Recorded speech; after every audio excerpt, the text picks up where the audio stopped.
നമുക്കൊപ്പം ചേരുന്നു. സനോജ്, ഇക്കാര്യത്തിൽ നേരത്തെ റഹീം നിലപാട് ഡിവൈഎഫ്ഐയുടെ ദേശീയ തലത്തിലുള്ള നിലപാട് തന്നെ പറഞ്ഞു കഴിഞ്ഞു. പക്ഷേ എന്തുകൊണ്ട് ഇത്ര വൈകി എന്ന ചോദ്യമാണ് ഞങ്ങൾക്കുണ്ടാവുന്നത്. കാരണം സാധാരണ രീതിയിൽ ഒരു കമ്മ്യൂണിസ്റ്റ് രീതിക്ക് വിരുദ്ധമായി പി വി അൻവർ പല രീതികളും പറയുന്നു. CPM-ന്റെ സംസ്ഥാന സമിതി അംഗത്തിനെതിരെ തന്നെ വിമർശനം ഉന്നയിക്കുന്നു. പക്ഷേ അന്നൊന്നും പറയാതിരുന്ന വിമർശനം നിങ്ങൾ പറയാൻ ഇത്ര സമയം എന്തുകൊണ്ടെടുത്തു? അല്ല, പി വി അൻവർ ഇടതുപക്ഷത്തിന്റെ ഭാഗമായി നിൽക്കുന്ന ഒരു MLA ആണ്. അപ്പോൾ ഒരു MLA സാധാരണ നിലയിൽ ഈ നിലയിലല്ല അദ്ദേഹത്തിന് ഉണ്ടാവുന്ന വിമർശനങ്ങൾ, അദ്ദേഹത്തിന്റെ പരാതികൾ ബോധ്യപ്പെടുത്തേണ്ടത് എന്ന് ബഹുമാനപ്പെട്ട മുഖ്യമന്ത്രി തന്നെ അദ്ദേഹത്തെ നേരിട്ട് അറിയിച്ചിട്ടുണ്ട്. അപ്പൊ ആദ്യഘട്ടത്തിൽ അദ്ദേഹം മുഖ്യമന്ത്രി വിളിച്ചപ്പോ കാണാൻ കൂട്ടാക്കിയില്ല എന്നും അത് സംബന്ധിച്ചുള്ള വിസ്തീർണം ഇന്നലെ മുഖ്യമന്ത്രി നൽകുകയുണ്ടായി. അപ്പൊ തുടർച്ചയായി ഒരു MLA അദ്ദേഹത്തിന്റെ ഉത്തരവാദിത്തങ്ങൾ മറന്ന് ഈ നിലയിൽ ഇടപെട്ടപ്പോഴാണ് മുഖ്യമന്ത്രിക്കും പാർട്ടിക്കും ഈ കാര്യത്തിനകത്ത് പരസ്യമായി തന്നെ ഒരു നിലപാടിലേക്ക് പോവേണ്ടി വന്നത്. അപ്പൊ അത് എന്തുകൊണ്ട് അപ്പൊ പറഞ്ഞില്ലാന്ന് ചോദിച്ചാൽ, അദ്ദേഹം ഇടതുപക്ഷത്തിന്റെ ഭാഗമായി നിൽക്കുന്ന ഒരു MLA ആണ്. അപ്പോ അയാളെ തിരുത്തിക്കാൻ ആവശ്യമായ ശ്രമമാണ് പാർട്ടിയുടെ ഭാഗത്തുണ്ടാവുക. ഒരാളെന്തെങ്കിലും ഒരു തെറ്റ് ചെയ്യുമ്പോ ആ നിമിഷം തന്നെ തള്ളിപ്പറഞ്ഞ് അയാളെ മോശമാക്കാന്നുള്ളല്ലോ. അപ്പൊ അത്തരം കാര്യങ്ങൾ ശ്രദ്ധയിൽപ്പെടുമ്പോ ഇടപെടേണ്ട നിലയിൽ സംഘടനാപരമായി ഇടപെടൽ നടത്തിയിട്ടുണ്ട്. അപ്പൊ ആ കാര്യമാണ് ഇന്നലെ മുഖ്യമന്ത്രി പത്രസമ്മേളനത്തിൽ പറഞ്ഞിട്ടുള്ളത്. സനോജ്, ഒരു കാര്യം കൂടി നമുക്കറിയാം. ഇപ്പോൾ ഈ അൻവറിന്റെ ഫേസ്ബുക്ക്, അദ്ദേഹത്തിന്റെ സമൂഹ മാധ്യമ ഇടപെടലാണല്ലോ അദ്ദേഹത്തിന് ഒരു വലിയ പിന്തുണ പലതരത്തിലും ഉണ്ടായത്. അതിൽ വലിയൊരു പങ്കും ഡിവൈഎഫ്ഐയുടെ പ്രവർത്തകർ ഉൾപ്പെട്ടിട്ടുണ്ട്, ഇടതുപക്ഷ പ്രവർത്തകരുണ്ട്, അനുഭാവികളൊക്കെ ഉൾപ്പെട്ടിട്ടുണ്ട്. അവരൊക്കെ വലിയൊരു ആശയക്കുഴപ്പത്തിലാകുന്ന ഒരു പ്രതിസന്ധിയായി ഇതിനെ മാറുന്നുണ്ടോ? അത് നിങ്ങൾ തിരിച്ചറിയുന്നുണ്ടോ? ഇല്ല, അൻവറിനെ സംബന്ധിച്ച് ഡിവൈഎഫ്ഐക്കിടയിലോ ഡിവൈഎഫ്ഐയുടെ പ്രവർത്തകർക്കോ ഫേസ്ബുക്കിലോ നവമാധ്യമങ്ങളിലോ ഇടതുപക്ഷത്തിന്റെ ഭാഗമായി നിൽക്കുന്ന ആളുകൾക്കോ ഒരു ആശയക്കുഴപ്പമില്ല.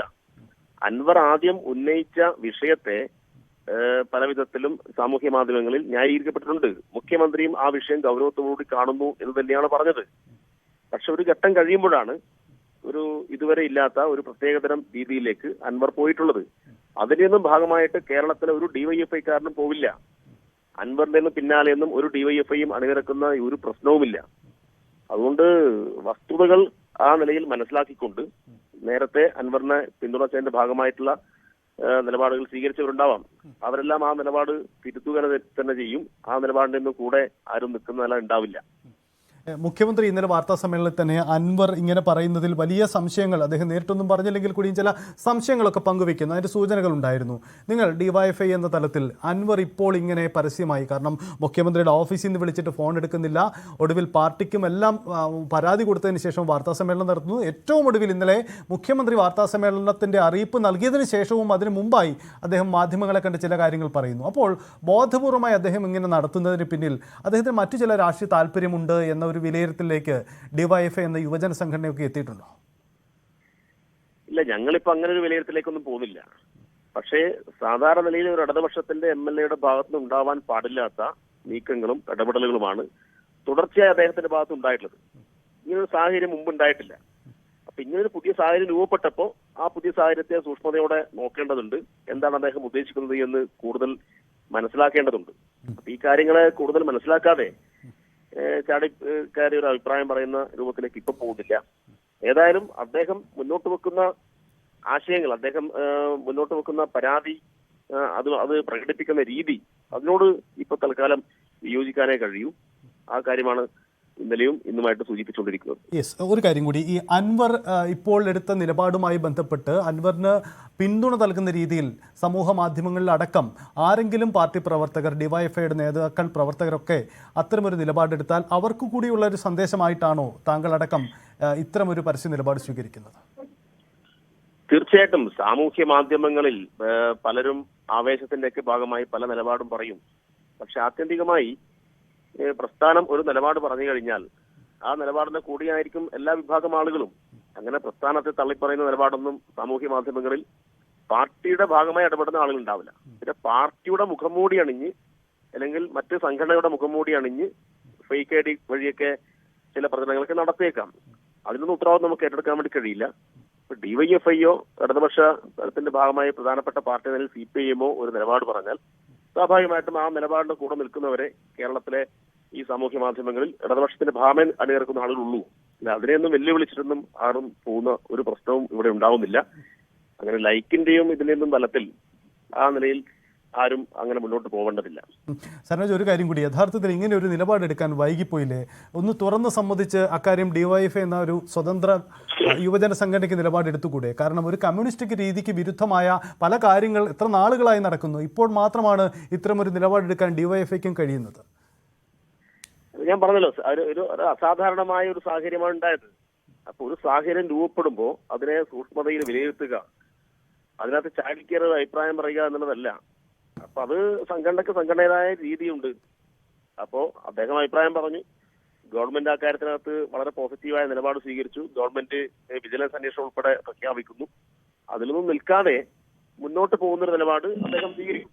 അത് സംബന്ധിച്ച് ഗവൺമെന്റ് വിശദീകരിച്ചു. ആ കാര്യങ്ങളെല്ലാം ഞങ്ങൾ സൂക്ഷ്മതയോടെ നോക്കി കാണുകയാണ്. അപ്പൊ അതിനകത്ത് എന്ത് നിലപാട് എപ്പോൾ സ്വീകരിക്കണമെന്ന് ഞങ്ങൾ ആലോചിക്കേണ്ടതാണ്. ഞങ്ങൾ ഇപ്പോഴാണ് അത് സംബന്ധിച്ച് ഈ നിലയിൽ പോകുന്നത് ശരിയല്ല എന്ന അഭിപ്രായത്തിലേക്ക് വന്നത്. പാർട്ടിയുടെയും ഡിവൈഎഫ്ഐയിലെയും കുറെ അധികം ആളുകൾക്ക് തന്റെ ഒപ്പമുള്ള നിലപാടുണ്ട്. പക്ഷേ അവർക്കൊന്നും അത് പറയാനുള്ള വേദിയില്ല, പറയാനുള്ള അവസരമില്ല എന്നാണ് ഇന്നലെ അൻവർ പറഞ്ഞത്. ഒരു കാര്യം അത് പിന്നെ കൂടുതൽ അദ്ദേഹത്തോട് തന്നെ ചോദിക്കണം. അൻവർ പറഞ്ഞതിനെ കുറിച്ച് എനിക്ക് അതിനകത്തൊന്നും പറയാനില്ല. ഡിവൈഎഫ്ഐയുടെയും പാർട്ടിയുടെയും ഭാഗമായി നിൽക്കുന്ന ആളുകൾ, അത് ആ സംഘടന, ആ പ്രസ്ഥാനം ഒരു അഭിപ്രായം പറഞ്ഞാൽ ആ നിലപാടിന്റെ കൂടെ നിൽക്കുന്നവരാണ്. അത് കേരളത്തിലെ പ്രസ്ഥാനത്തെ കുറിച്ച് നിങ്ങൾക്ക് അറിയാത്തതല്ലോ. അതിന്റെ നിലപാടിന്റെ അപ്പുറത്തൊന്നും ആരും ഒരു തരത്തിലും പോവില്ല. അങ്ങനെ പോവില്ല എന്നുള്ള നല്ല ആത്മവിശ്വാസത്തിലാണ് ഞങ്ങൾക്കുള്ളത്. ശരി, വളരെ നന്ദി എന്തായാലും സനോജ് പ്രതികരിച്ചതിന്. വിനോദ്, നമുക്കറിയാം ഡിവൈഎഫ്ഐക്ക് ഇപ്പം പരസ്യ സ്റ്റാൻഡ് എടുക്കുകയാണ്. എന്തുകൊണ്ട് ഇത് വൈകിയെന്ന് ചോദിച്ചാൽ ഒരു പ്രത്യേക സാഹചര്യമാണ്. അദ്ദേഹം ഇടതുപക്ഷത്തിൻ്റെ MLA ആയി തുടരുമ്പോൾ എടുക്കാൻ ചില നിലപാട് ബുദ്ധിമുട്ടുണ്ട് എന്ന് സനോജിക്ക് അവരുടെ ഒരു അവസ്ഥ തുറന്നു പറയുകയാണ്. ഒപ്പം ഡിവൈഎഫ്ഐ നേതാക്കൾ അടക്കം മുന്നോട്ട് വയ്ക്കുന്ന ഒരു സന്ദേശമുണ്ട്, അല്ലെങ്കിൽ CPM ഔദ്യോഗികമായി സെക്രട്ടേറിയറ്റ് വാർത്താക്കുറിപ്പ് പുറത്തിറക്കിയതിലൂടെ അവർ മുന്നോട്ട് വയ്ക്കുന്ന സന്ദേശമുണ്ട്. ഇനി അൻവറിനെ പിന്തുണച്ച ആരും സമൂഹ മാധ്യമങ്ങളിലടക്കം രംഗത്ത് വരാൻ പാടില്ല എന്നതാണ്. അത്തരമൊരു നിലപാട് CPM ഔദ്യോഗികമായി സ്വീകരിക്കുമ്പോൾ CPM-ൽ മറ്റെന്തെങ്കിലും ബദൽ നീക്ക സാധ്യത നമുക്ക് മുന്നിലുണ്ടോ, കാണാൻ കഴിയുന്നുണ്ടോ? സൈത്ത്, പാർട്ടി പ്രവർത്തകർക്കിടയിൽ, യുവജന സംഘടനയ്ക്കിടയിൽ ഇത്തരത്തിലുള്ള ചില ആശയക്കുഴപ്പങ്ങൾ ഉണ്ടായിരുന്നു എന്നത് വ്യക്തമാണ്. കാരണം മുഖ്യമന്ത്രി ഇക്കാര്യത്തിൽ ഒരു നിലപാടെടുക്കേണ്ട സാഹചര്യമുണ്ടായിരുന്നു. PV അൻവർ അത്ര ശക്തനായി ഇടതുപക്ഷത്ത് നിൽക്കുന്ന ഒരാളാണ്. തുടർച്ചയായി ചില ആരോപണങ്ങൾ ഉന്നയിക്കുന്നു. P ശശിക്കെതിരെ വരെ ആരോപണം ഉന്നയിക്കുന്നു. ആ സമയത്ത് ഒരു പ്രതികരണം എന്നത് അത് മുഖ്യമന്ത്രിയുടെ ഭാഗത്ത് നിന്ന് തന്നെയാണ് ആദ്യത്തെ പ്രതികരണം ഉണ്ടാകേണ്ടത്. അത് കഴിഞ്ഞ ദിവസം ഉണ്ടായി.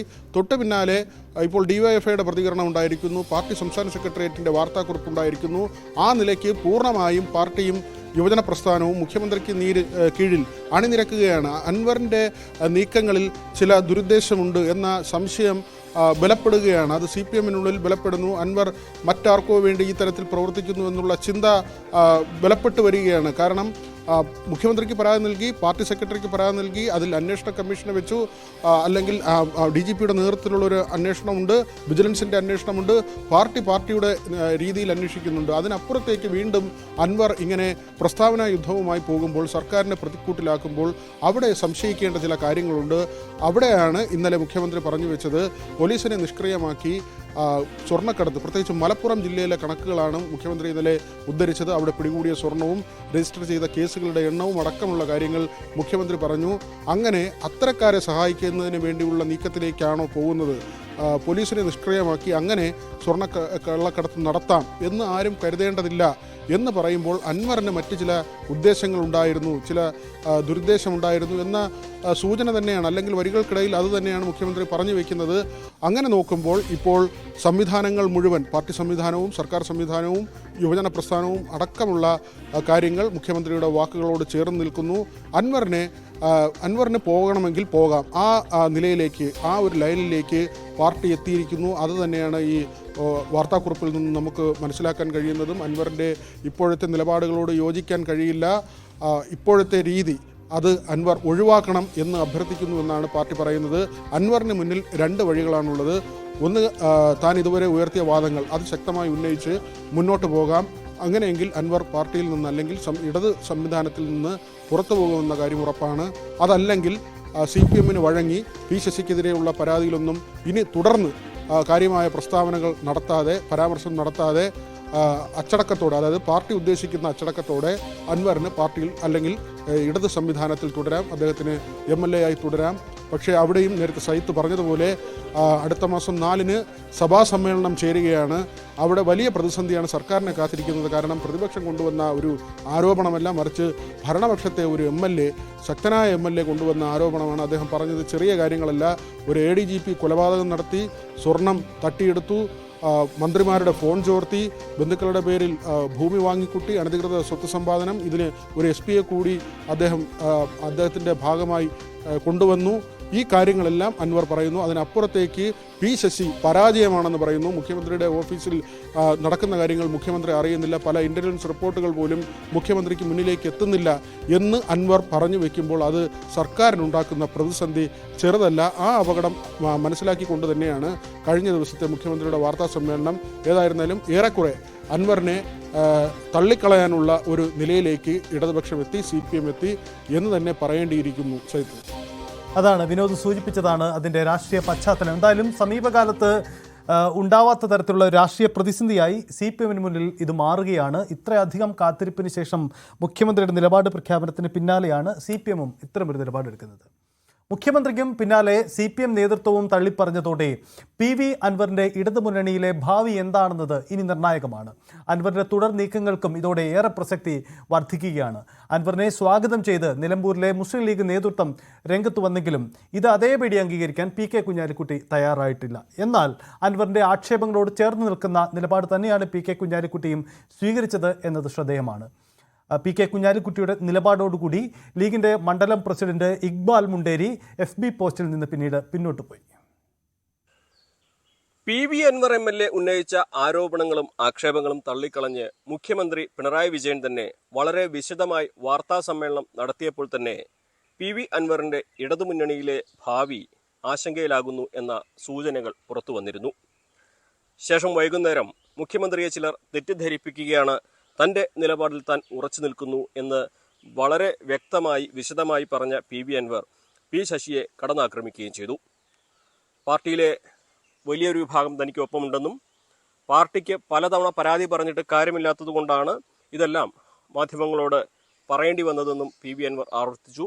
മാത്രമല്ല, താൻ പോരാട്ടം തുടരുമെന്നും അദ്ദേഹം വ്യക്തമാക്കി. പക്ഷേ ഇപ്പോൾ ഈ ഒരു സംഭവവികാസങ്ങൾക്ക് ശേഷം പാർട്ടിയിൽ നിന്നും PV അൻവറിന് എത്രമാത്രം പിന്തുണ കിട്ടുമെന്ന ചോദ്യമാണ് ഉയരുന്നത്. മലപ്പുറത്തെ നേതാക്കൾ തന്നെ ഇക്കാര്യത്തിൽ ഇനി പാർട്ടി അൻവറിൻ്റെ കൂടെ പഴയ പോലെ ഉണ്ടാകുമോ എന്ന് ഉറപ്പ് പറയാനാകില്ല എന്ന തരത്തിലാണ് പ്രതികരിക്കുന്നത്. പരസ്യമായി മാധ്യമങ്ങൾക്കും പ്രതികരിച്ചില്ലെങ്കിൽ പോലും ഇതാദ്യമായിട്ടല്ല UDF-ൽ നിന്ന് വന്ന ഒരു നേതാവ് ഇടതുപക്ഷത്തിൻ്റെ MLA ആകുന്നതും പിന്നീട് അഭിപ്രായ വ്യത്യാസങ്ങൾ കാരണം പുറത്തു പോകുന്നതും. മഞ്ഞളാംകുഴി അലിയൊക്കെ ഉദാഹരണം കാണിച്ച് പല നേതാക്കളും ഇത്തരത്തിലുള്ള അഭിപ്രായങ്ങൾ പങ്കുവയ്ക്കുന്നുണ്ട്. സ്വാഭാവികമായിട്ടും അൻവറിന് നിലവിലെ നിലപാടിൽ, അതായത് മുഖ്യമന്ത്രിയെയും ആഭ്യന്തര വകുപ്പിനെയും പാർട്ടിയും ഒക്കെ പ്രതിക്കൂട്ടിലാക്കി അല്ലെങ്കിൽ കുറ്റപ്പെടുത്തി മുന്നോട്ട് പോവുകയാണെങ്കിൽ ഒരുപക്ഷെ പാർട്ടിയുടെ പിന്തുണ ഉണ്ടാകില്ല എന്ന സാഹചര്യത്തിലേക്ക് തന്നെയാണ് നീങ്ങുന്നത്. പക്ഷേ പാർട്ടിയിലെ വലിയൊരു വിഭാഗം തനിക്കൊപ്പം ഉണ്ടാകും, ജനങ്ങളാണ് പാർട്ടി എന്ന് അൻവർ ആവർത്തിക്കുമ്പോൾ നിലമ്പൂർ മേഖലയിലും അതുപോലെ തന്നെ മലപ്പുറത്തിൻ്റെ മറ്റു മണ്ഡലങ്ങളിലും ഇതിൻ്റെ സ്വാധീനം ഉണ്ടാകുമോ എന്നൊക്കെ കണ്ടു തന്നെ അറിയേണ്ടതാണ്. പക്ഷേ അൻവറിൻ്റെ കാര്യത്തിൽ പാർട്ടി ഒരു നിലപാട് സ്വീകരിച്ചാൽ അതുവരെ അൻവറിൻ്റെ ഒപ്പം ഉണ്ടായിരുന്നവർ പാർട്ടിയെ അനുസരിക്കുമെന്ന പ്രതീക്ഷയാണ് നേതൃത്വത്തിന് ഉള്ളത്.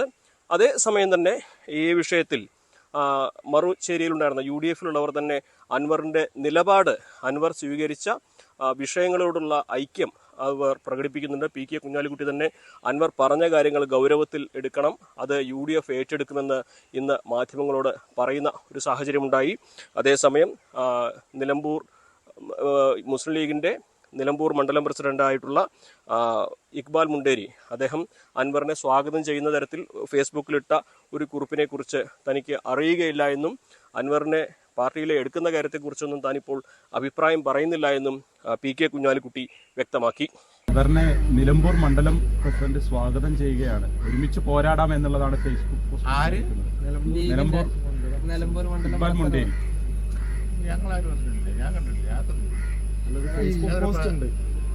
അറിയില്ല, നിങ്ങൾ പറഞ്ഞിട്ട് അതിന് ഞാൻ പറയുമ്പോ അതിന്റെ മാനം അങ്ങനെ വല്ല നീക്കമുണ്ടോ? അങ്ങനെ ഏതെങ്കിലും രീതിയിൽ അപ്രസക്തമായ ചോദ്യങ്ങളെ നിങ്ങൾ ചോദിച്ചു കഴിഞ്ഞാൽ എനിക്ക് മറുപടി പറഞ്ഞ അതിന്റെ മാനം മാറ്റാണ് നിങ്ങളുടെ ഉദ്ദേശം എന്നുണ്ടെങ്കിൽ നിലമ്പൂർ മണ്ഡലം പ്രസിഡന്റ് ഇട്ടത് അതുകൊണ്ടാണ് ഞാൻ കണ്ടത്. അതേസമയം ഈ ഒരു പോസ്റ്റിനെ കുറിച്ച് PMA സലാമും ഫേസ്ബുക്കിൽ ഇപ്രകാരം കുറിച്ചു. ഇത് അൻവറിനെ ക്ഷണിച്ചതായിട്ട് വ്യാഖ്യാനിക്കുന്നത് ശരിയല്ല. അത് അത്തരത്തിലുള്ള ഒരു പോസ്റ്റല്ല.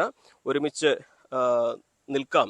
UDF-ന്റെയും മുസ്ലിം ലീഗിന്റെയും നിലപാടാണ് സത്യമെന്ന് തിരിച്ചറിഞ്ഞ് അൻവറിന് ആ നിലപാടിനൊപ്പം നിൽക്കേണ്ടി വരുമെന്ന് പറഞ്ഞാൽ അതിനെ ലീഗിനെ സ്വാഗതം ചെയ്യൽ ആയി വ്യാഖ്യാനിക്കാനാകില്ല. അതുകൊണ്ട് തന്നെ അത്തരത്തിൽ മുസ്ലിം ലീഗ് അൻവറിനെ സ്വാഗതം ചെയ്തിട്ടില്ല എന്ന് PMA സലാമും ഫേസ്ബുക്ക് പോസ്റ്റിലൂടെ വ്യക്തമാക്കിയിട്ടുണ്ട്. എന്തു തന്നെയാണെങ്കിലും അൻവറിനെ ഇടതുപക്ഷം തള്ളിപ്പറയുന്ന ഒരു ഘട്ടം വരുമ്പോൾ അതേ സമയത്ത് തന്നെ അൻവർ പറഞ്ഞ കാര്യങ്ങൾ ഗൗരവത്തിലെടുക്കണമെന്ന് മുസ്ലിം ലീഗ് ആവർത്തിക്കുന്നു. പക്ഷേ അൻവറിനെ പാർട്ടിയിലേക്കോ മുന്നണിയിലേക്കോ ക്ഷണിക്കുന്നതിനെക്കുറിച്ച് ഇപ്പോൾ ഞങ്ങൾ ചർച്ച ചെയ്യാനില്ല എന്ന് പറയുമ്പോൾ സ്വാഭാവികമായിട്ടും മലപ്പുറത്ത് രാഷ്ട്രീയമായിട്ടുള്ള ഒരുപാട് മാറ്റങ്ങൾ ഈ വരും ദിവസങ്ങളിൽ ഉണ്ടാകും. എന്താണെങ്കിലും അൻവറിൻ്റെ ഇനിയുള്ള നിലപാട് എന്താകുമെന്നാണ് അറിയേണ്ടത്. കഴിഞ്ഞ ദിവസം തൻ്റെ നിലപാടുമായി മുന്നോട്ട് പോകും, പോരാട്ടവുമായി മുന്നോട്ട് പോകുമെന്ന് അൻവർ വ്യക്തമാക്കിയതാണ്. ഇതിനി എത്രമാത്രം പിന്തുണ പാർട്ടിയിൽ നിന്ന് ലഭിക്കുമെന്നാണ് അറിയേണ്ടത്. ഒപ്പം തന്നെ ഇപ്പോൾ തന്നെ പാർട്ടിയിലെ മുതിർന്ന നേതാക്കൾ, ഇടതുപക്ഷ നേതാക്കളൊക്കെ അൻവറിനെ കുറ്റപ്പെടുത്തിയും ഒക്കെ ഫേസ്ബുക്ക് പോസ്റ്റും പ്രസ്താവനകളൊക്കെയുമായിട്ട് ഇറങ്ങിയിട്ടുണ്ട്. സ്വാഭാവികമായിട്ടും വരും ദിവസങ്ങളിൽ ഏതെല്ലാം നേതാക്കൾ ഇതിനോട് എങ്ങനെയെല്ലാം പ്രതികരിക്കുമെന്നും കണ്ടറിയേണ്ടതാണ്. പാർട്ടിയിലെ ഒരു വിഭാഗം അൻവറിനൊപ്പം നിൽക്കുമോ അതോ അൻവറിന് ഇടതുമുന്നണിയിൽ നിന്നും പുറത്തു പോകേണ്ടി വരുമോ എന്നുള്ളതാണ് ഇനി കണ്ടറിയേണ്ടത്. അങ്ങനെയാണെങ്കിൽ തന്നെ അൻവറിന് സ്വതന്ത്രനായി ഒറ്റയ്ക്ക് എത്ര കാലം നിൽക്കാൻ കഴിയും? അൻവറിനെ UDF-ന്റെ ഭാഗത്തു നിന്നുള്ള പിന്തുണയുണ്ടാകുമോ? എന്താണെങ്കിലും രാഷ്ട്രീയ കേരളം വലിയ ചോദ്യങ്ങൾക്കാണ് ഉത്തരം ലഭിക്കാനായി കാത്തിരിക്കുന്നത്. മലപ്പുറത്തു നിന്നും CV അനുമോദ്, ന്യൂസ് 18. അങ്ങനെ നിർണായക പ്രാധാന്യമുള്ള രാഷ്ട്രീയ നീക്കങ്ങൾ മലപ്പുറത്ത് നിന്നും നമുക്ക് പ്രതീക്ഷിക്കണം. അത്തരം നീക്കങ്ങളുടെ സാധ്യത അവിടെ നിന്ന് ഉയരുകയും ചെയ്യുന്നുണ്ട്. എന്തായാലും അൻവറിന്റെ തുടർ നീക്കം പ്രസക്തമാണ്. തന്നെ ചവിട്ടി പുറത്താക്കിയാൽ താൻ അടുത്ത നിലപാട് സ്വീകരിക്കുമെന്ന സൂചന ഇന്നലെ തന്നെ അൻവർ പങ്കുവെച്ചു കഴിഞ്ഞു. എന്തായാലും ലീഗിന്റെ അടക്കമുള്ള തുടർ നീക്കങ്ങൾ പ്രസക്തമാണ്. പക്ഷേ കോൺഗ്രസ് ആവർത്തിക്കുകയാണ് PV അൻവറിനെ തങ്ങൾക്ക് താല്പര്യമില്ല എന്ന നിലപാട്. PV അൻവറിനെതിരെ K സുധാകരൻ രംഗത്ത് വരികയാണ്. അൻവർ മുഖ്യമന്ത്രിയെ ഭീഷണിപ്പെടുത്തി നാണവും മാനവും ഉണ്ടെങ്കിൽ PV അൻവറിനെ LDF പുറത്താക്കിയേനെ. അൻവറിനെ പുറത്താക്കിയാൽ എല്ലാം പുറത്തു വരും. എല്ലാം ഒളിപ്പിക്കാൻ മുഖ്യമന്ത്രി തന്നെ ഇറങ്ങി തിരിച്ചിരിക്കുന്നുവെന്നും പിണറായി വിജയന് ഇരട്ട മുഖമെന്നും K സുധാകരൻ പറഞ്ഞു. അതാണ് ഇന്ന് ഈ വിഷയവും ഈ വാർത്തയുമായി ബന്ധപ്പെട്ട് നടക്കുന്ന പ്രധാനപ്പെട്ട രാഷ്ട്രീയ നീക്കങ്ങൾ. വരുന്ന മണിക്കൂറുകളിലും നമുക്ക് തുടർ പ്രതികരണങ്ങൾ പ്രതീക്ഷിക്കേണ്ടതുണ്ട്.